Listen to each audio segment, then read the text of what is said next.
Okay, we're talking about the writing process on Taxi, and I want to ask you about the writers themselves. Were they mostly veterans from MTM, or were there newcomers on the staff? My recollection, well, the executive producers were all MTM veterans, and I think we occasionally used an MTM freelance writer. But for the most part, we sought new and upcoming people. That's where we met a couple of people who later used on Cheers, Taxi situation. There's always an emphasis on new blood in writing. Writers tend to get in a rut, and it's generally true. We'll bring you know what you're going to get from them, and in a way that's good, and in a way that's not good. Where somebody just coming on, just starting out, is going to bring you a fresh viewpoint. What was We were also careful about there being any accusations of raiding MTM. We didn't want, I mean, there were a lot of people we could have asked over, but wouldn't have been an ethical thing. I see. Mm-hmm. And what was the atmosphere like in the writers' room on Taxi? Intense. But pretty high energy. Yeah, very high energy. It would a great deal depended on whether Jim Brooks was in the room. If Jim was in the room, Jim was directing the rewrite, and everybody was delighted to have him do it. Because first of all, if he wasn't there and you did something and then he came in, he would probably change it. So it was good to have him there in the first place. But also just because the man was so brilliant. Everybody I know, every writer I know who's ever worked with him has been a little bit in awe of Jim Brooks. So when he wasn't around, the whole process became a little more chaotic and democratic. And Of the other three, when Brooks wasn't around, was there one more in charge? well, that was a bit of a problem sometimes. I think they were all vying for the top position. I guess Ed would usually kind of direct things, but it's hard to say. It did get a little loosely structured, wouldn't you say? Yep. And sometimes there would be some differences of opinion that would come to an impasse. Was it It was ever like a substitute teacher. Was it ever clear to the two of you who you were reporting to, or is it all of them? Well, Brooks, obviously, in Brooks's absence, Weinberger and Daniels, I would say. Who were some of those writers who worked on Taxi? Barry Camp, Earl Pomerantz, Ken Eston. Sam Simon. Well, certainly Sam Simon. What kind of Ian sensibilities Fraser did they and Howard bring? Gilbert. I mean, how would you characterize some of these writers? Wow, they're all very different. Very different, and they very funny, brought a fresh perspective.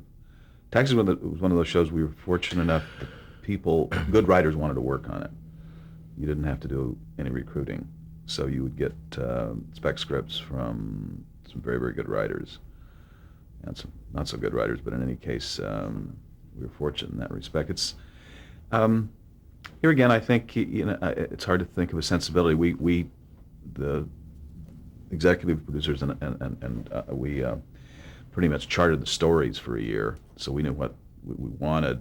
We just needed the writers to execute. And there was one writer. I remember some writers would come in and not be terribly happy with the way a story was going, and so we acquired. I think we started getting a touch of authoritarian attitude on Taxi, which helped. We said, no, that's the way we want it, and what we were saying is that's the way they want it. But at a certain point, I think you have to not allow a writer to deviate too much from what as a producer of a series you want to do. At the same time, you don't want an automaton. We knew that. I'm sorry. We knew that at a certain point they were going to write the script, and we were going to have to take it and make it ready for shooting. So that was our point of view. What were you going to say?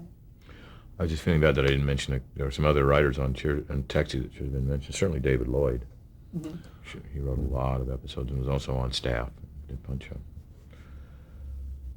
And Did any of those writers, outside of the two of you, write for a particular character well that you recall? over the years I've tried to sort of track that, because I do think, I think certain writers write better for certain characters, absolutely. No question about it. There were some people who could write, for instance, Reverend Jim very well, and some who just never got him at all. And that might again have been a little generational thing. I think if you came of age in the 60s, you had a little bit of clear idea of what Jim was like, and some of the older writers just sort of wrote him as a drunk, which wasn't the point at all. There were some people who could not and almost would not write for the Carol Kane character. They just found her kind of irritating rather than funny. But they just had to grin and bear it. You have to write. You have to do it. And there are certain characters you'd love to write for, and others that are just kind of a chore. We always had, tried to on Taxi have a certain number of episodes where each season, every character should have a certain number of episodes that he's the major person in. And we call it, the actors call it being in the barrel that week. And it was just so much easier to write, again, say a Reverend Jim show than it was, say, a Bobby or an Elaine show. And not because of the actor or the actress, but just the characters weren't as weird and wild and fun. At least that was my feeling. Maybe some other people felt differently. Well, let's talk about some of the actors, and can you talk about working with them? First, I'd like to start with Judd Hirsch. A very good actor, very inventive. Were you involved in his casting at all? Or any of the casting of the leads? Well, we were around. They were making the final decisions. Yeah, but we were involved. We ventured our opinions on most. We actually went through several casting sessions trying to find Bobby, right? Eventually Jeff Conway was cast. And when we arrived, Danny DeVito had not been cast as Louis. In fact, he came, I think they already could cast somebody else, and that character, Louis, was just supposed to be a figure in the cage and never ventured out, just essentially did his lines. And anyway, somebody had this notion about a new actor in town, and he came in, and if you've ever talked to anybody on Taxi, the famous line is when Danny walked in to read for the part of Louis, he said, "Who writes this shit?" And everybody says, "We found him. We got him." And that character became much more of a presence. In fact, maybe one of the major presence on Taxi because of Danny. Could you describe that character, Louis De Palma? Well, I think you can you get the character right away. He's got an enormous chip on his shoulder because of what life has dealt him, but he wields power. He has his domain, and he enjoys hurting people, I think. And there was an attempt to make Louis a little more human, a little sweeter. He had a romance and that sort of thing. And those shows, I think, were successful, but at a certain point, I think we might have erred too far on the part of humanizing. I don't know. He was very, very funny. Constant struggle to not make him too nice.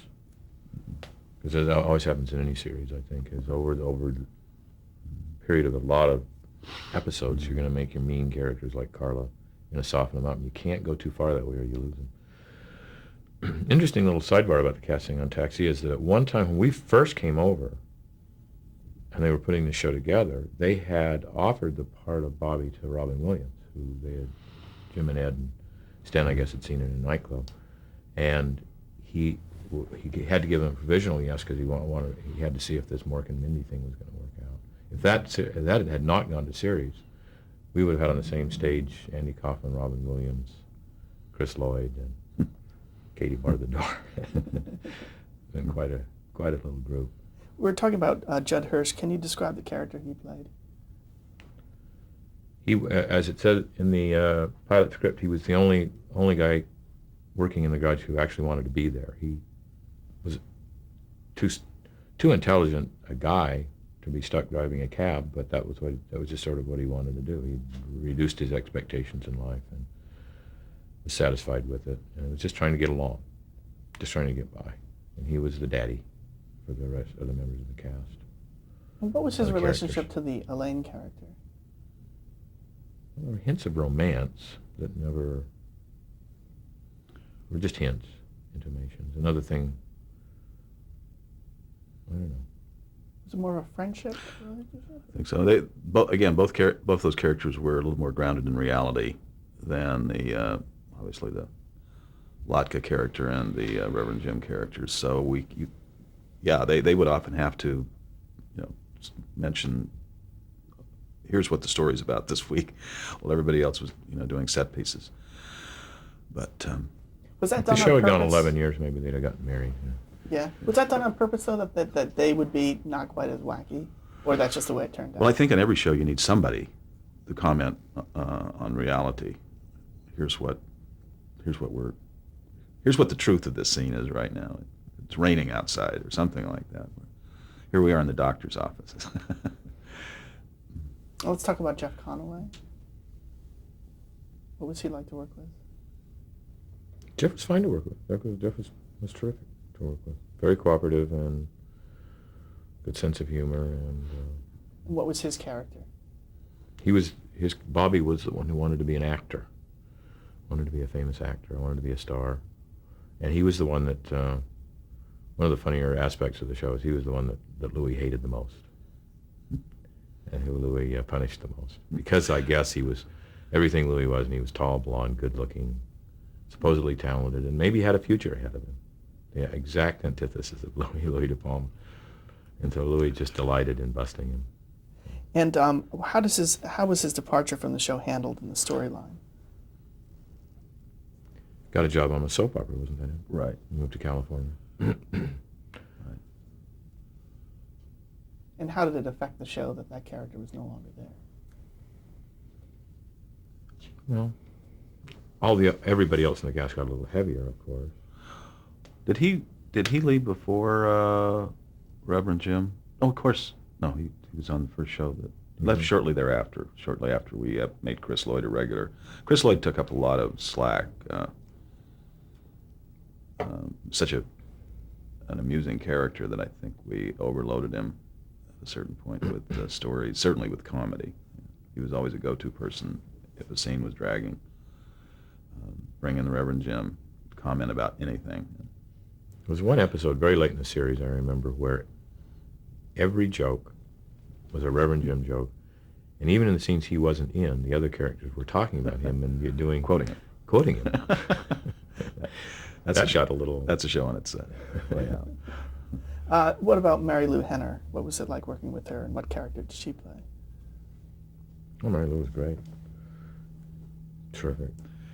Taxi was like high school. Everybody was in, speaking of the cast primarily, but the staff as well, we were all of an age, all fairly young. The age range was fairly close. And there was a party every night. There was, we needed no excuse. Obviously, after every show there was a party. After every shooting, but every night the cast would do something as a group. So like the Chain Gang in Take the Money and Run. They would all gravitate around together. They became very hard and fast friends, and they were all good people. There was no one was ostracized. But besides the work, there was the play that took its toll on all of us. Were the writers involved in that entree and those parties? Sometimes we didn't have the time, obviously, because Yeah. we were working. But when we did have the time, we joined in, and we were certainly welcome and had a great time. The only person I'm sure you can ask about that a little later. But to answer your question, Mary Lou was a delight, absolute delight. Everybody loved Mary Lou, and she's she always picks up your energy level and your mood. To this day, you see her on the street, and it's a Very positive person. real upper. And Her character was the one who wanted to be an art dealer, open her own gallery. There was a character that was dropped early on, John Burns, played by Randall Carver. Why was it decided to write that character out? We didn't feel, as I recall, that he was generating. It wasn't a strong enough character to generate stories. I mean, he was a nice guy, which is nice to have around in your life, but not terribly. There wasn't a great deal of humor there, not a great deal of interest. So. Was it difficult to write for that character? Very. Any character that isn't layered and doesn't have a comedic. Randall's a very good actor. It wasn't him. I think it was more our fault. But it's very hard to this date to pin down what that character is. A nice guy. A nice, sweet kid. Just kind of boring. What about Tony Danza? He was new to acting, is that right? Mm-hmm. Mm-hmm. And do you remember when he was cast? I do. We do. What is your reaction to Tony really. It was interesting to watch Tony develop as an actor. As you say, he was untrained when he first came to us, and he worked very hard at it. It was important to him to succeed. He liked the show, he liked the character, and I think at a certain point he came into his own. But he learned a lot and was eager to learn.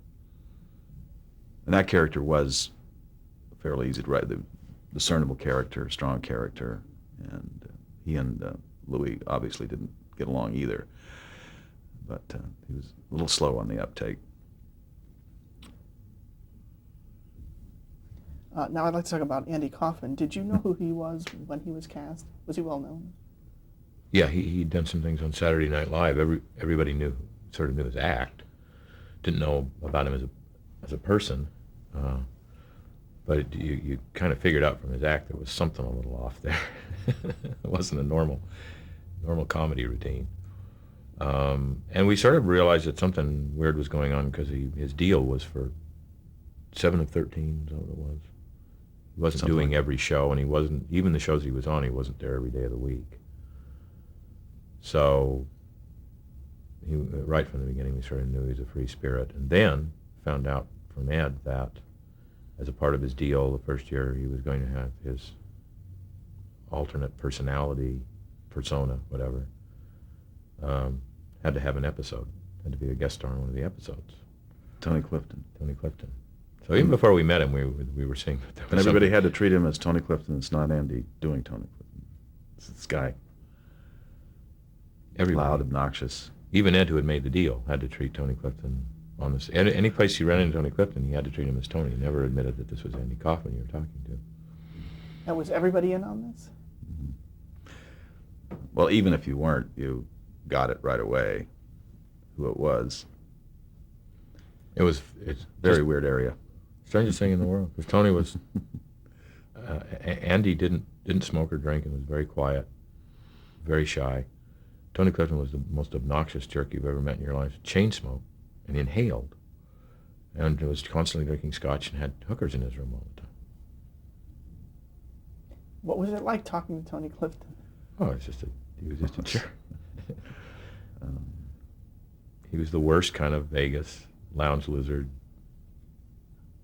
And you never made any indication, oh, well, we know who you are. I can't believe that was our reality one time. I'm sitting here listening to this. Yeah, that was our reality. So he did, Tony Clifton was cast on an episode. Mm-hmm. And what happened when it came time to do that episode? Well, here again, he didn't work, obviously.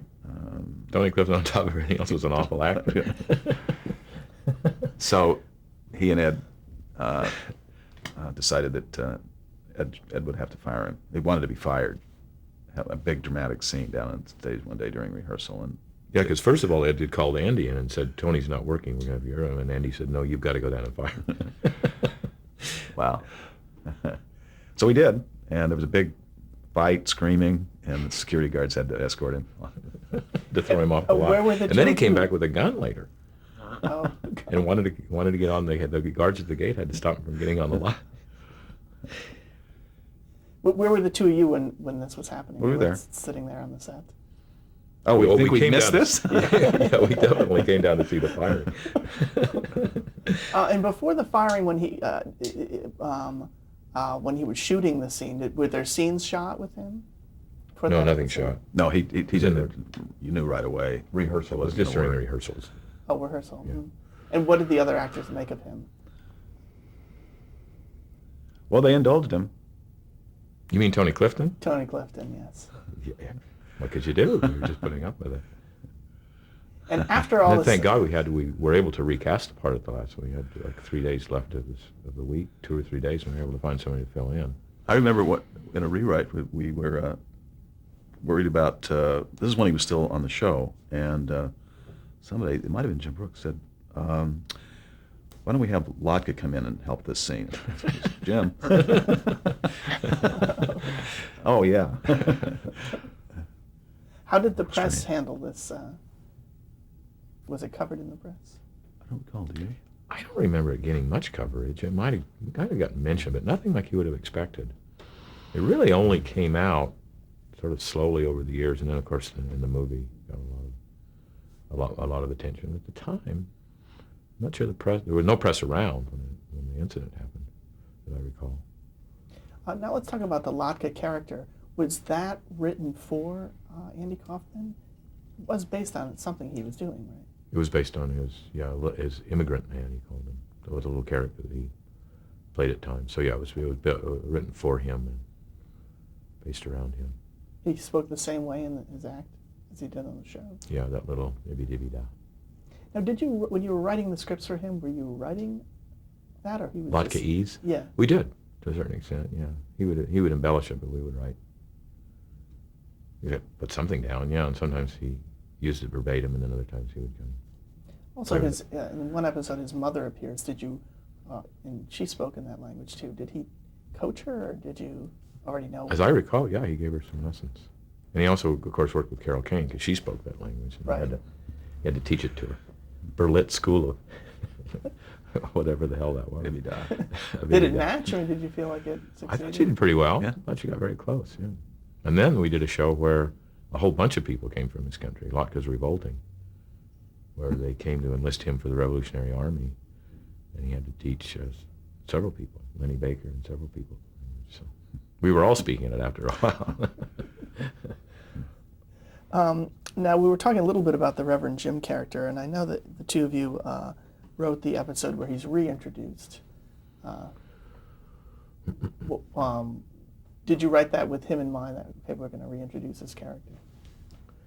Yeah, exactly. He'd done so well in the first episode he appeared in, which it's also a script that was a script that came in some trouble, and so we had rewritten that script almost from the ground up. But no, Jim was just a little bit he did in that episode where he marries Lotka. To escape the draft, had gotten and become a minister of some fly-by-night church. So they get him to marry Lotka to this hooker. To keep him in the country, right? They're going to do Lotka. Be a citizen. And Jim was great. Chris was great, so we brought him back. And that episode has a very famous sequence that occurs in the driver's, gets its driver's test. Do you remember coming up with that bit? And did you expect the response that it got? I don't remember. I remember the writing session that came up. I don't remember the details, but what we talked about. Jimmy, who was directing the show, was doing. We said, let's see how far we can go. I mean, if they laugh the first time and then they don't laugh the second time, cut. What does the yellow light mean? And they kept laughing. We thought She got bigger. at some point we have to stop it. But it was very funny. It's so silly. But it worked. Yeah, we just got Yeah. we just got the joke out of. We had gotten the little booklet you studied to get your driver's license, the little test, and that was one of the questions in slightly different form. And we had originally written it just as that one joke. Slow down, and then he repeats it.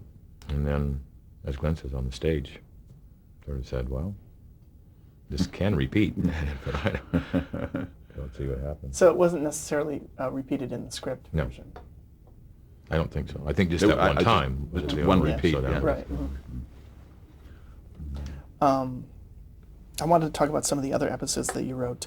One of them was called Sugar Mama, and it featured Ruth Gordon. Could you talk about writing that episode and working with her? Well, it was such a treat. One of our idols, Ruth Gordon. It was great. She was fantastic. But as I recall, her one problem was she came in and had loved the script and wanted to do it exactly as it was written. So she didn't want any rewriting. She was so thrown that we were changing anything. And I think she'd memorized it when the first day. As it turned out, we didn't have to change very much. It was in pretty good shape. But she was just a treat. She was fabulous. Not only one of Legend. Yeah, not only we only loved her as an actress, but God, as a writer, she's. And she won the Emmy Legend. Award for that. That's right. think I'd she forgotten. did. I'd forgotten that. What about one of your Emmy nominations was for a show called Going Home with Victor Buono. What do you remember about that show? Everybody was fat. Um, He was great. he was very funny. Yeah.